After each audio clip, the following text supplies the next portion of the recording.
गोटे गाँव में रत्नाकर ता परिवार सह रहुथिला। परिवारर भरण पोषण पाई से चोरी डकायती परी अपराध करे।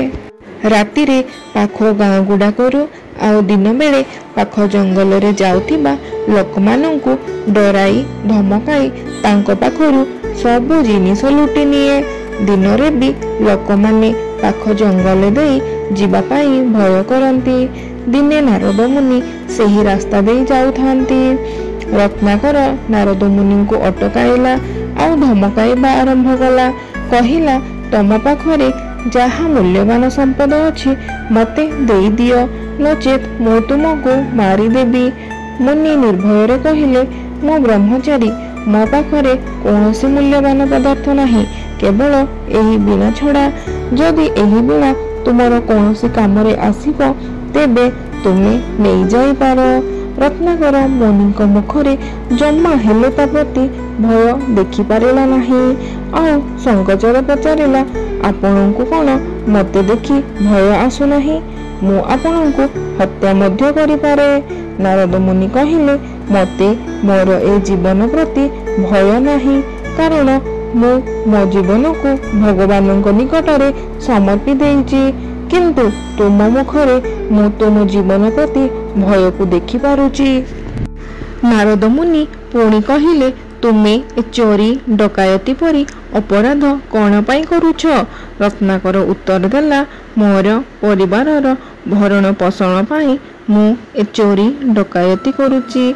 नारद मुनि कहिले, ए अपराध करी जो पाप अर्जन करुछ से पाप कौन तम परिवारर लोक तुम सह भागीदारी हेबे? तुमे तुम परिवारर भरण पोषण तो सत्मार्ग रे जाई मध्य करि पारिबो, हेले ए पाप कौन पाई करुछ?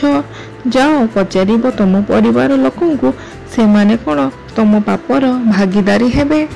रत्नाकर किछि समय कौन चिंता करी मुनि को पाख गछरे बांधी देई ता घर को दौड़िला।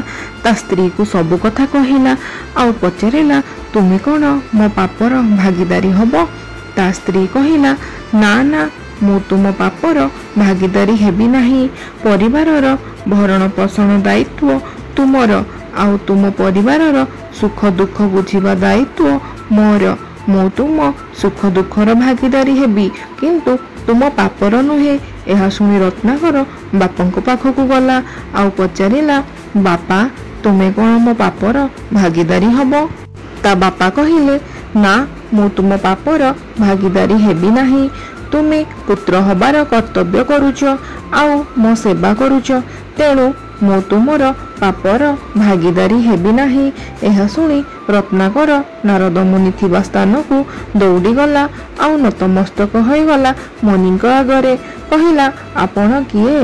मो परिवारर कौनसी सदस्य मो पापर भागीदारी होई पारिबे नाही बोली कहिले। तेबे आपण मते कुहंतु, मु किपरि मो पाप को क्षय करिबी? नारद मुनि कहिले, तुमको केवल भगवान राम ही ए पापरु मुक्त करि पारिबे। रत्नाकर कहिला, भगवान राम किपरि मते मुक्त देबे, टिके उपाय बताई दियंतु। मुनि कहिले, भगवान को पाइबाकु हेले तांको नाम जप करिबाकु हेबो। राम नाम जप कले तुमे पापरु मुक्ति हब अवश्य, कही मुनि सेठारु चली गले। रत्नाकर मुनि को कथा सुनी राम नाम जप करिबा आरंभ कला, किंतु पापर भार अधिक थिबारु भगवान रामଙ୍କ नाम तुंडरे से नहीं पारिला नाही। शेषरे मोरा मोरा मोरा जप करिबा आरंभ कला।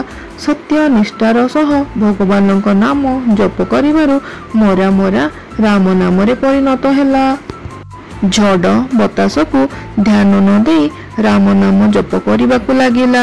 बहु दिन परे भगवान ता उपरे संतुष्ट हेले आउ रत्नाकर को दर्शन देले आउ आशीर्वाद कले। बहु ज्ञानीर अधिकारी कले। रत्नाकर भगवानଙ୍କ आशीर्वाद पाई ऋषि वाल्मीकि रे परिणत हेले आउ धर्म प्रचार कले। शेषरे वाल्मीकि रामायण रचयिता मध्य हेले। बुझिल पिले दस्यु रत्नाकर किपरि ता सत्य निष्ठारे भगवान को प्रसन्न करी दर्शन कले एवं ଦସ୍ୟୁରୁ ଋଷି ବାଲ୍ମୀକିରେ ପରିଣତ ହେଲେ। ପିଲାମାନେ କହିଲେ, ହଁ ଆଈ, ଆମେ ବୁଝିଲୁ ଦସ୍ୟୁ ରତ୍ନାକର କିପରି ବାଲ୍ମୀକିରେ ପରିଣତ ହେଲେ ଆଉ ଭଗବାନଙ୍କୁ ଦର୍ଶନ କଲେ।